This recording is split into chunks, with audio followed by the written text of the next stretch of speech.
ان اللہ و ملائکتہ یصلون علی النبی یا ایھا الذین آمنوا صلوا علیہ وسلموا تسلیما صلوا علی الحبیب الصلاۃ والسلام علیک یا سیدی یا رسول اللہ وعلی آلک و اصحابک یا سیدی یا حبیب اللہ الصلاۃ والسلام علیک یا سیدی یا نبی اللہ وعلی آلک و اصحابک یا سیدی یا نور اللہ سبحان ربک رب العزۃ عما یصفون وسلام علی المرسلین والحمد للہ رب العالمین والصلاۃ والسلام علی سید المرسلین اما بعد فاعوذ باللہ من الشیطان الرجیم بسم اللہ الرحمن الرحیم۔ قربانی کے جانور کا بیان۔ قربانی کے جانور 3 قسم کے ہیں: اونٹ، گائے، بکری۔ ہر قسم میں اس کی جتنی نوعیں ہیں سب اس میں داخل ہیں۔ نر اور مادہ، خصی اور غیر خصی سب کا ایک ہی حکم ہے، یعنی سب کی قربانی ہو سکتی ہے۔ بھینس گائے میں شمار ہے، نر ہو یا مادہ اس کی قربانی ہو سکتی ہے اور جائز ہے۔ بھیڑ، دمبا، مینڈا، چھترا بکری میں داخل ہے، ان کی بھی قربانی ہو سکتی ہے۔ جنگلی جانور جیسے نیل گائے اور ہرن، ان کی قربانی نہیں ہو سکتی۔ ویسے یہ حلال ہیں لیکن قربانی نہیں ہو سکتی۔ قربانی صرف پالتو یا گھریلو جانور کی ہوگی۔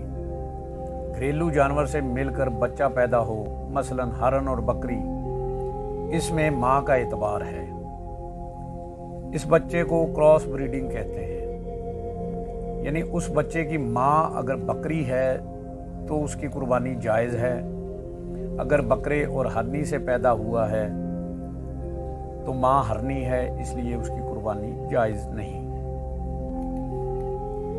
ویسے وہ حلال تصور ہوگا۔ قربانی کے جانور کی عمریں: اونٹ کم از کم 5 سال کا، گائے کم از کم 2 سال کی، بکری کم از کم 1 سال کی، جس میں نر اور مادہ دونوں شامل ہیں۔ اس سے کم عمر ہو تو قربانی جائز نہیں، زیادہ ہو تو جائز بلکہ افضل ہے۔ یہاں بھیڑ، دمبا، چھترا، مینڈا جن پہ اون ہوتی ہے، اگر ان کا بچہ 6 ماہ کا ہو اور دیکھنے میں بڑا معلوم ہو، فربا معلوم ہو اور 1 سال کا لگے تو اس کی قربانی جائز ہے۔ بکری کی قیمت اور گوشت اگر گائے کے 7ویں حصہ کے برابر ہو تو بکری قربان کرنا افضل ہے، اور گائے کے 7ویں حصے میں بکری سے زیادہ گوشت ہو تو گائے کی قربانی افضل ہے۔ یعنی جب دونوں کی ایک ہی قیمت ہو اور مقدار بھی ایک ہی ہو تو جس کا گوشت اچھا ہو وہ افضل ہے۔ اگر گوشت کی مقدار میں فرق ہو، جس میں گوشت زیادہ ہو وہ افضل ہے، اور مینڈا بھیڑ سے اور دمبا دمبی سے افضل ہے، جبکہ دونوں کی ایک قیمت ہو اور دونوں میں گوشت برابر ہو۔ بکری بکرے سے افضل ہے، مگر خصی بکرا بکری سے افضل ہے، اور اونٹنی اونٹ سے اور گائے بیل سے افضل ہے، جبکہ گوشت اور قیمت برابر ہو۔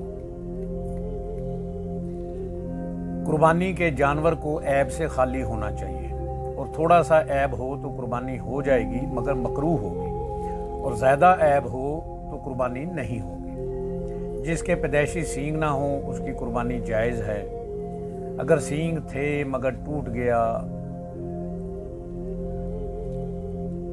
اور جڑ سے ٹوٹ گیا تو ناجائز ہے۔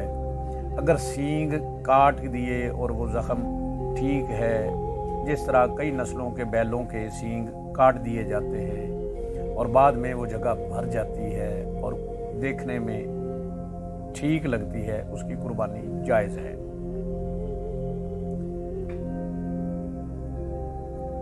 جس جانوروں میں جنون حد سے زیادہ بڑھ جاتا ہے اور وہ جانور چرتا بھی نہیں تو اس کی قربانی ناجائز ہے۔ خصی جانور جس کے خصیے نکال لیے گئے ہوں یا محبوب یعنی جس کے خصیے عضو تناسل سب کاٹ لیے گئے ہوں، ان کی قربانی جائز ہے۔ اتنا بوڑھا کہ بچے کے قابل نہ رہا اور داغا ہوا جانور جس کے دودھ نہ اترتا ہو، ان سب کی بھی قربانی جائز ہے۔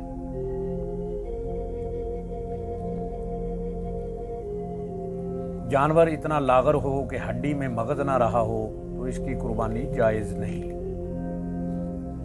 بھینگے جانور کی قربانی جائز ہے، اندھے جانور کی قربانی جائز نہیں۔ اور کانا جانور جس کا کانا پن ظاہر ہو، اس کی بھی قربانی ناجائز ہے۔ اتنا لاغر جانور جس کی ہڈیوں میں مغز نہ ہو اور لنگڑا جو قربان گاہ تک چل کے نہ جا سکتا ہو اور اپنے پاؤں سے نہ جا سکے، اور اتنا بیمار جس کی بیماری ظاہر ہو جائے، اور ایسا جانور جس کا کان، دم یا چکی کٹے ہوں، یعنی وہ عضو تہائی سے زیادہ کٹا ہو، ان سب کی قربانی ناجائز ہے۔ اور اگر کان یا دم یا چکی تہائی سے کم کٹی ہو تو اس کی قربانی جائز ہے۔ جس جانور کے پیدائشی کان ہی نہ ہو یا ایک کان نہ ہو، اس کی قربانی ناجائز ہے۔ اور جس کے کان چھوٹے ہوں، اس کی قربانی جائز ہے۔ جس جانور کی تہائی سے زیادہ نظر جاتی رہے، اس کی بھی قربانی ناجائز ہے۔ اگر دونوں آنکھوں کی روشنی کم ہو اور اس کا پہچاننا آسان ہے، اور وہ صرف ایک آنکھ کی کم ہو، تو اس کے پہچاننے کا طریقہ یہ ہے کہ جانور کو 1-2 دن بھوکا رکھا جائے، پھر اس آنکھ پر پٹی باندھ دی جائے۔ جس کی روشنی کم ہے وہ اچھی آنکھ کھلی رکھے گا اور اتنی 2 چارہ اور دوسری آنکھ کو بند رکھے گا۔ جس کو جانور نہ دیکھے، پھر چارہ کو نزدیک لاتے ہیں، جس جگہ وہ چارہ کو دیکھنے لگے وہاں نشان رکھ دیں، پھر اچھی آنکھ پر پٹی باندھ دیں اور دوسری کھول دیں اور چارہ کو قریب کرتے جائیں۔ جس جگہ اس آنکھ سے دیکھ لے یہاں بھی نشان کر دیں، پھر دونوں جگہ کی پیمائش کریں۔ اگر یہ جگہ اس پہلی جگہ کی تہائی ہے تو معلوم ہوا کہ تہائی روشنی کم ہے، اور اگر نصف ہے تو معلوم ہوا کہ یہ نسبتاً اچھی آنکھ کی اس کی روشنی آدھی ہے۔ جس جانور کے دانت نہ ہوں یا جس کے تھن کٹے ہوں یا خشک ہوں، اس کی قربانی ناجائز ہے۔ بکری میں ایک تھن کا خشک ہو جانا ناجائز ہونے کے لیے کافی ہے۔ گائے بھینس میں 2 تھن خشک ہوں تو اس کی قربانی جائز نہیں۔ جس کی ناک کٹی ہو یا علاج کے ذریعے اس کا دودھ خشک کر دیا ہو، اور خنسا جانور جس میں نر مادہ دونوں علامتیں پائی جائیں، اس کی قربانی کرنا ناجائز ہے۔ بھیڑ یا دمبا کی اون کاٹ لی گئی ہو، اس کی قربانی جائز ہے۔ اور جس جانور کا ایک پاؤں کاٹ لیا گیا ہو، اس کی قربانی کرنا جائز نہیں۔ جانور کو جس وقت خریدا تھا اس وقت اس میں ایسا عیب نہ تھا جس کی وجہ سے قربانی ناجائز ہوتی، بعد میں وہ عیب پیدا ہو گیا تو اگر وہ شخص مالک نصاب ہے، صاحب نصاب ہے، تو دوسرے جانور کی قربانی کرے، اور اگر صاحب نصاب نہیں تو اسی کی قربانی کر لے۔ یہ اس وقت ہے کہ اس فقیر نے پہلے سے اپنے ذمہ قربانی واجب نہ کی ہو۔ اگر اس نے منت مانی ہے کہ بکری کی قربانی کروں گا اور منت پوری کرنے کے لیے بکری خریدی، اس وقت بکری میں ایسا عیب نہ تھا، پھر پیدا ہو گیا، اس صورت میں فقیر کے لیے بھی یہی حکم ہے کہ دوسرے جانور کی قربانی کرے۔ فقیر جو صاحب استطاعت نہ ہو نے جس وقت جانور خریدا تھا اسی وقت اس میں ایسا عیب تھا جس سے قربانی ناجائز ہوتی ہے، اور وہ عیب قربانی کے وقت تک باقی رہا تو اس کی قربانی کر سکتا ہے۔ اور غنی عیب دار خریدے اور عیب دار ہی کی قربانی کرے تو ناجائز ہے۔ اور اگر عیبی جانور کو خریدا تھا اور بعد میں اس کا عیب جاتا رہا تو غنی اور فقیر دونوں کے لیے اس کی قربانی جائز ہے۔ مثلاً ایسا لاغر جانور خریدا جس کی قربانی ناجائز ہے اور اس کے ہاں رہ کر وہ فربا ہو گیا تو غنی بھی اس کی قربانی کر سکتا ہے۔ قربانی کرتے وقت جانور اچھلا کودا جس کی وجہ سے عیب پیدا ہو گیا گر کر، یہ عیب مضر نہیں، یعنی قربانی ہو جائے گی۔ اگر اچھلنے کودنے سے عیب پیدا ہو گیا اور وہ چھوٹ کر بھاگ گیا اور فوراً پکڑ لایا گیا اور ذبح کر دیا گیا، جب بھی قربانی ہو جائے گی۔ قربانی کا جانور مر گیا تو غنی پر لازم ہے کہ دوسرے جانور کی قربانی کرے، اور فقیر کے ذمے دوسرا جانور واجب نہیں۔ اگر قربانی کا جانور گم ہو گیا یا چوری ہو گیا تو اس کی جگہ دوسرا جانور خرید لیا، اب وہ مل گیا تو غنی کو اختیار ہے دونوں میں سے کسی ایک جس کی چاہے وہ قربانی کرے، اور فقیر پر واجب ہے کہ دونوں کی قربانیاں کرے۔ مگر غنی نے اگر پہلے جانور کی قربانی کی تو اگرچہ اس کی قیمت دوسرے سے کم ہو کوئی حرج نہیں، اور اگر دوسرے کی قربانی کی اور اس کی قیمت پہلے سے کم ہے تو جتنی کمی ہے اتنی رقم صدقہ کرے۔ ہاں اگر پہلے کو بھی قربان کر دیا تو واجب ادا ہو گیا۔ قربانی کے جانور سے کسی قسم کی مشقت لینا منع ہے اور ناجائز عمل ہے۔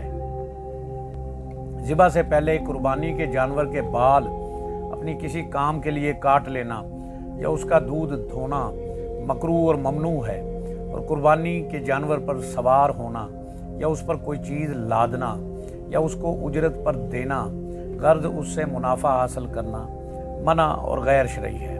اگر اس نے اون کاٹ لی یا دودھ دھو لیا تو وہ اسے صدقہ کر دے، اور اجرت پر جانور کو دیا تو اجرت جو ملی اس کو بھی صدقہ کرے۔